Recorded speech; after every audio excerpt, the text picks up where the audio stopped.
اسی طریقہ کا ایک لطیفہ حضرت تھانوی رحمۃ اللہ علیہ کی خدمت میں بھی پیش ہوا. ایک بندہ آیا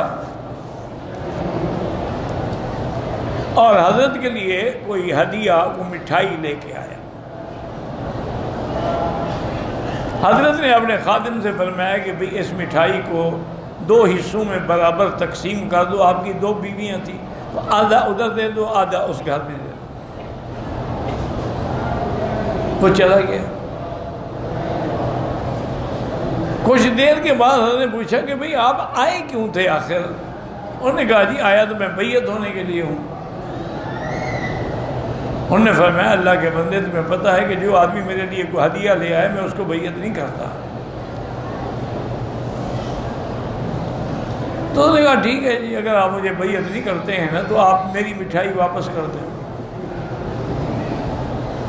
جب آپ بیعت نہیں کرتے میں ہدیہ کیوں دوں؟ آپ نے خادم کو دوڑایا بھی گھر پتہ کرو، اگر مٹھائی تو لے آؤ. وہ گئے. انہوں نے کہا حضرت گھر آئی، کئی بچے گھر میں بیٹھے ہوئے تھے، سب تقسیم ہو گئی، لوگ کھا گئے، ان کے پیٹ میں چلی گئی، اب واپس کیسے نکالیں؟ اور میں اچھا ایسا کرو کہ تم جو مٹھائی چاہو اتنی اس سے ڈبل ہم تمہیں بازار سے منگوا کے دے دیں. انہوں نے کہا نہیں حضرت مجھے تو اپنی مٹھائی چاہیے. اب اپنی مٹھائی کیسے ملے گی؟ آپ نے میں چاہو بھائی بیعت کر لو، جان چھوڑو تمہیں. ایسے بھی ہوتے ہیں نا، لوگ ٹکر جاتے ہیں نا.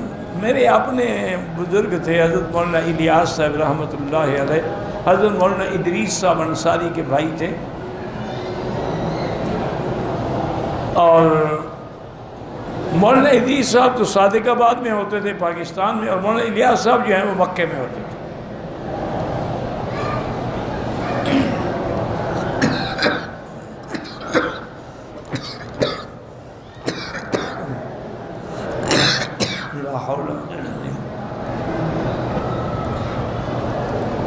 اور ان کو اللہ نے یہ توفیق دی تھی کہ روزانہ قرآن شریف کا ختم کرتے تھے.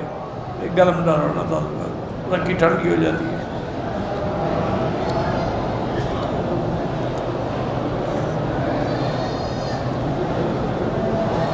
بوڑھے آدمی تھے لیکن قرآن کا ختم روز ایک ختم کرتے تھے. مجھے بھی خیال آیا یار یہ بوڑھا آدمی ہے، کیسے پورا قرآن 30 پارے روز پڑھنا کوئی آسان تو نہیں ہے. اس زمانے میں بڑی تفریح یہ ہوتی تھی کہ مکے سے وہ یہ چلتے تھے ہائی لکس کے ڈبے وغیرہ، تو 4 آنے لیتے تھے، مینا میں چلے جاتے. مینا خالی جگہ ہوتی، اب تو خیمے لگ گئے نا. تو ایک تو ٹھنڈ ہوتی تھی، ایک وہیں چارپائی بھی ملتی تھی اور چائے وائے بھی ملتی تھی. کھانا یہاں سے ہم لے جاتے تھے کہ وہاں بیٹھ کے کھا لیا، رات وہیں سو گئے جمعرات کہ صبح درس نہیں ہے، جب آرام کریں ٹھنڈی جگہ پہ. میں مولانا کو بھی ساتھ لے گیا، وہ مہربانی کرتے تھے، میرے ساتھ چلے جاتے تھے. میں چپ رہا، انہوں نے قرآن شریف پڑھنا شروع کیا اسی گاڑی میں بیٹھے بیٹھے. دونوں ہم کٹے بیٹھے تھے سیٹ پہ. مینا جانے تک انہوں نے 8 پارے پڑھ لیے ماشاءاللہ. وہاں پھر ہم نے کھانا کھایا اور چائے شائے پی، اور اس کے بعد موسم ٹھنڈا ہو جاتا ہے وہاں کیونکہ کھلی جگہ تھی نا. تو میں سویا. اب جتنے دفعہ میری نیند کھلے وہ بیٹھے ہوئے ہیں اور قرآن پڑھ رہے ہیں. میں نے کہا حضرت مہربانی کریں، اسی آرام کے لیے تو ہے، سو جائیں، پڑھنا بھی ہے تو کل پڑھ لیجیے گا. فرمانے لگے مکی صاحب کیا پوچھتے ہو، میں جب تک قرآن ختم نہ ہو مجھے نیند ہی نہیں آتی، میں کیا کروں؟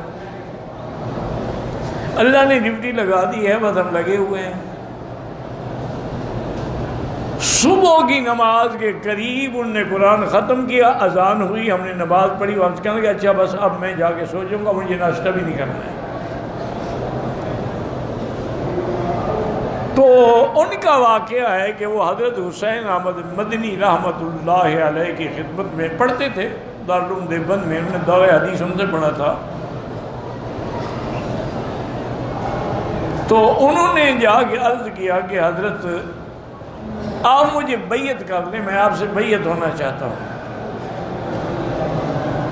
انہوں نے کہا کہ بھائی تم مجھ سے بیعت نہ کرو، تھانہ بھون چلے جاؤ، حضرت تھانوی سے بیعت ہو جاؤ۔ تھے بڑے بے تکلف حضرت مدنی کے، کیونکہ حضرت مولانا فرید احمد سہارنپوری کے رشتہ دار تھے، تو اسی لیے حضرت مدنی بھی احترام فرماتے۔ انہوں نے کہا حضرت میں تو چلا جاؤں گا، لیکن بیعت کیا ہوگی جب پیر کا اور مرید کا مزاج ہی نہ ملے؟ ہم خدر پہنتے ہیں اور ترک موالات کے اس پہ عمل کر رہے ہیں، اور حضرت تھانوی تو ان چیزوں کے مخالف ہیں، اور ان کی بیعت کر کے مجھے کیا فائدہ ہوگا؟ میں نے آپ کی بیعت، انہوں نے کہا اچھا ایسا کریں کہ اگر آپ کا اصرار ہے تو استخارہ کر لیں، اگر استخارے میں خیر نظر آئے تو پھر میری بیعت کر لینا۔ انہوں نے کہا حضرت استخارہ اس چیز میں کیا جاتا ہے جس میں شبہ ہو کہ یہ کام ٹھیک ہے یا غلط ہے، مجھے تو آپ کی پیری میں شبہ ہے نہیں، آپ کو میرے مرید ہونے میں شبہ ہے تو استخارہ کر لیں۔ حضرت ہنس پڑے، آپ نے کہا آؤ بھائی بیعت کر لو، سب نہیں چھوڑو گے۔